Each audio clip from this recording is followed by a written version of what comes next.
السلام علیکم بھائی لوگ، ہمارے پاکستان کے اندر ایسے فرقہ پرست علماء موجود ہیں جن کے سامنے اگر کسی بھی دوسرے مسلک کے علماء کی غلطی آتی ہے تو اس غلطی کو لے کر اس عالم دین کی جتنی بھی دین کے حوالے سے خدمات ہیں ان کو زیرو سے ملٹیپلائی کر دیتے ہیں. یعنی وہ یہ نہیں دیکھتے کہ اس بندے کی دین کے حوالے سے بہت زیادہ خدمات ہیں، اس نے بہت اچھا دین کے حوالے سے کام کیا ہے. نہیں، انہوں نے اس غلطی کو پکڑ کر اس کی جتنی بھی اچھائیاں ہیں دین کے حوالے جتنی بھی خدمات ہیں وہ زیرو سے ملٹیپلائی کرنی ہیں. تو اس طرح بھائی لوگ آپ کو پتا ہوگا کہ مفتی طارق مسعود صاحب نے اپنے بیان کے اندر، یعنی جب وہ کینیڈا تھے اس ٹائم انہوں نے اپنے بیان کے اندر یہ بات کی تھی کہ نبی کریم صلی اللہ علیہ وسلم جو تھے وہ امی تھے، یعنی ان پڑھ تھے. اس حوالے سے انہوں نے قرآن پاک کے اوپر بھی اعتراضات کیے. طارق مسعود صاحب کے اس بیان کے بعد جو فرقہ پرست علماء ہیں، خاص طور پر جو ٹی ایل پی والے لوگ ہیں، انہوں نے کفر کے فتوے لگانے شروع کر دیے مفتی طارق مسعود صاحب کے اوپر. فرقہ پرست علماء نے قانون سے بھی یہ مطالبہ کیا کہ اس مفتی کے اوپر 295 سی لگنی چاہیے. تو اس کے ساتھ ساتھ بھائی لوگ مفتی منیب الرحمان صاحب جو ہیں انہوں نے بھی کافی مفتی طارق مسعود صاحب کے حوالے سے باتیں کی تھی. اور اب دوبارہ مفتی منیب الرحمان صاحب کا ایک بیان آیا ہے جس بیان کے اندر وہ پھر اسی بات کو ڈسکس کر رہے ہیں. یعنی ان کا صرف یہی مقصد ہے کہ مفتی طارق مسعود صاحب کے اوپر 295 سی لگنی ہی چاہیے.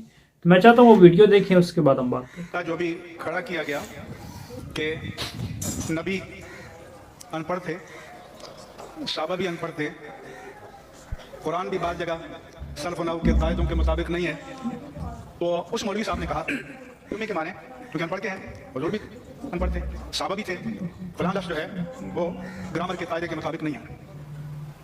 حضور والا قرآن کسی گرامر کا پابند نہیں ہے، قرآن انسان کے بنائے ہوئے قواعد و ضوابط کا پابند نہیں ہے، پوری کائنات قرآن کی پابند ہے. قرآن تابع نہیں ہے، مطبوع ہے. ہر چیز کو قرآن کی میزان پر پرکھا جائے گا، قرآن کو کسی چیز کی میزان پر پرکھا نہیں جائے گا. یہ سلف و نو تو بہت بعد میں ایجاد ہوئے. یہ ویڈیو دیکھ کر ایسا ہی لگتا ہے کہ فرقہ پرست جو علماء ہیں ان کا یہ مطالبہ ہے کہ مفتی طارق مسعود صاحب کے اوپر 295 سی لگنی چاہیے، ان کو سزا ملنی چاہیے. یعنی ایک جو بندہ ہے اس نے غلطی کی، اگر اس سے غلطی بھی ہوگی، اس نے غلطی مان لی، اس غلطی کے بعد اس نے اللہ تعالیٰ کی بارگاہ میں معافی طلب کی اور اس کے بعد انہوں نے عوام الناس سے بھی معافی مانگی.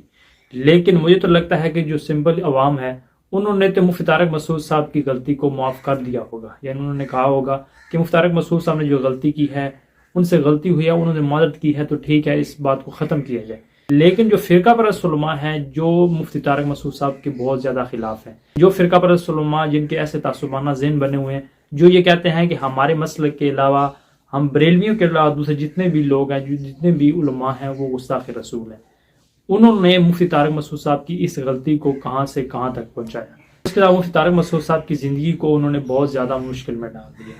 تو اسی طرح بھائی لوگ ہمارے جو فرقہ پرست علماء ہیں ان کو اللہ تعالیٰ ہی ہدایت دے. بھائی لوگ ہمارے پاکستان کے اندر ایسے فرقہ پرست علماء ہیں جن کے تعصبانہ ذہن ہیں، انہوں نے اپنے فالورز جو ہیں، جو ان کے بلائنڈ فالورز ہوتے ہیں، ان کے بھی ایسا تعصبانہ ذہن بنائے ہوئے ہیں کہ وہ بھی توہین مذہب کا کسی کے اوپر بھی الزام لگا کر، یعنی کوئی اگر نان مسلم ہے یا کرسچن ہے یا کسی بھی ریلیجن سے تعلق رکھنے والا کوئی بھی آدمی ہے، اس کے اوپر وہ توہین مذہب کا الزام لگا کر اس کو قتل کر دیتے ہیں.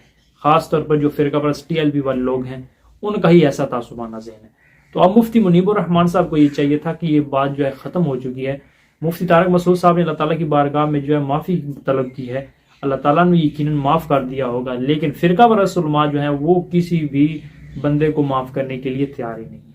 تو اسی طرح کی بھائی لوگ سچویشن بنی پڑی ہے کہ مفتی طارق مسعود صاحب کی زندگی کو یہ بہت زیادہ فرقہ پرست جو علماء ہیں مشکل میں ڈال رہے ہیں. اور دوسری طرف اگر دیکھا جائے تو یہ فرقہ پرست علماء جو ہیں ان کے بزرگوں اور بابوں نے نبی کریم صلی اللہ علیہ وسلم کی شان میں اتنی زیادہ گستاخیاں کی ہوئی ہیں، اگر بندہ وہ پڑھے تو بندہ حیران رہ جائے کہ یہ لوگ اپنے آپ کو یہ کہتے ہیں کہ ہم نبی کریم صلی اللہ علیہ وسلم کے سچے عاشق ہیں، لیکن ان کے بزرگوں اور بابوں نے نبی کریم صلی اللہ علیہ وسلم کی شان میں کتنی گستاخیاں کی ہیں. اور یہ لوگ ان کتابوں کو پرنٹ کر رہے ہیں اور ان کتابوں کے چندے جو ہیں وہ کھا رہے ہیں اور یہ کہتے ہیں کہ ہمارے بزرگ اور بابے جو ہیں کسی خاص کیفیت میں تھے، جس کیفیت کے اندر انہوں نے اپنے ناموں کے کلمے پڑھائے یا انہوں نے نبی کریم صلی اللہ علیہ وسلم کی شان میں جو گستاخی کی. استغفر اللہ.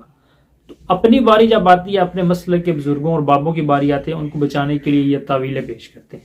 لیکن اگر دوسرے مسلک کے علماء سے اگر غلطی ہو جاتی ہے تو اس غلطی کے اوپر وہ بندہ معافی بھی مانگتا ہے، وہ علماء کہتا ہے کہ میں معذرت کرتا ہوں الناس سے، اللہ تعالیٰ سے معافی مانگتا ہوں.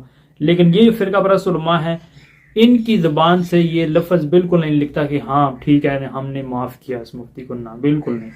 یعنی اس طرح کا یہ انہوں نے سلسلہ شروع کیا ہوا ہے، یعنی میٹھا میٹھا ہپ ہپ اور کوڑا کوڑا تھو تھو. اللہ سے دعا ہے اللہ تعالیٰ ان فرقہ پرست علماء کو ہدایت دے کہ یہ لوگ امت مسلمہ میں انتشار نہ پھیلائیں.